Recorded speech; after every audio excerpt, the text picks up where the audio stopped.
Overview of contraception and hormonal methods of contraception. Being pregnant as a teenager puts you at higher risk for having a baby born too early, with a low birth weight and tragically a higher risk of death. What are the risks? If a pregnancy is unplanned, the mother may not be getting the prenatal care she and her baby need, or may not even be healthy enough to carry a child to term. Teens are often unprepared for the realities involved in parenting an infant. Often, complex relationships and financial burden, combined with balancing school and parenting, are stressful and can put a newborn at risk. Teens who are pregnant or raising a baby have a hard time finishing school.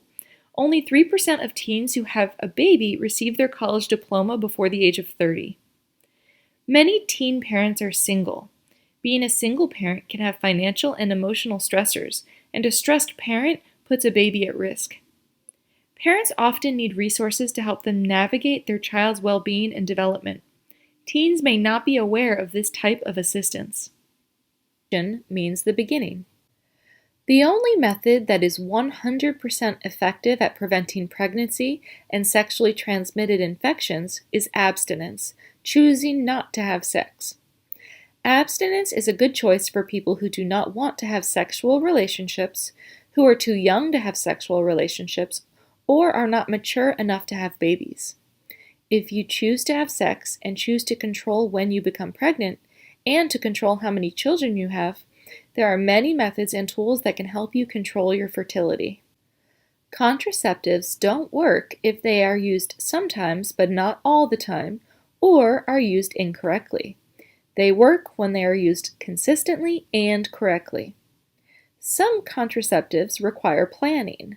Others must be obtained from a health provider. Others require discipline and consistent habits. Using contraception allows us to have control over when we become parents and gives us more power over how we live our lives. Becoming a parent at a young age creates health risks for both the mother and the child. The ability to provide food, medicine, and education for the child benefits the entire family, the community, and the nation. Some contraception methods also protect parents from STIs. STI prevention is important so that the baby is born healthy and the parents are healthy enough to care for the baby. Contraception is a public health issue that impacts national welfare. Controlling fertility, or the timing of parenthood, allows people to control their lives and their status in society. Controlling fertility when young allows people to finish their formal education. Motherhood is usually healthier when it's planned, when the future parents are prepared to care for a baby, and when there are enough resources for the baby. Some methods provide protection from STIs as well as from pregnancy. Each type of contraception reviewed on the following slides has advantages and disadvantages in terms of convenience, cost, availability, and effectiveness at preventing a pregnancy or an STI. The methods reviewed on the next slides include a percent effectiveness rating.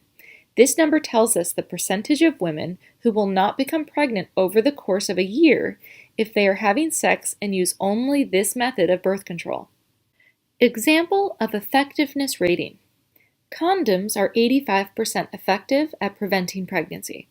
So, if 100 women use only condoms and use them every time they have sex, at the end of 1 year, approximately 85 will not become pregnant and 15 will become pregnant. Your personal risk of pregnancy involves many factors, however, including how frequently you have vaginal intercourse and whether you use your chosen method correctly. Birth control implant, or Norplant. This implant under the skin releases hormones that prevent pregnancy for up to 5 years. The implant is a low-maintenance form of birth control. IUD, or intrauterine device.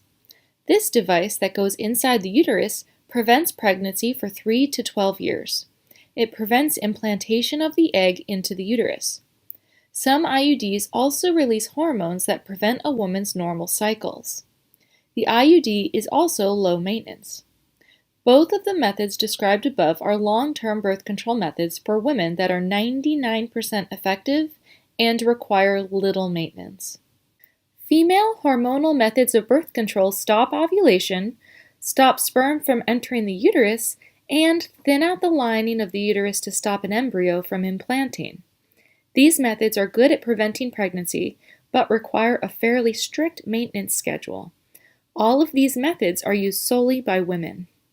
The birth control shot is 94% effective. Birth control shots are required every 3 months. The birth control pill is 91% effective. It must be taken every day at about the same time. The vaginal ring is 91% effective. It must be replaced every month. The birth control patch is 91% effective. It is a sticky patch on the skin that releases hormones into the blood and must be replaced every week.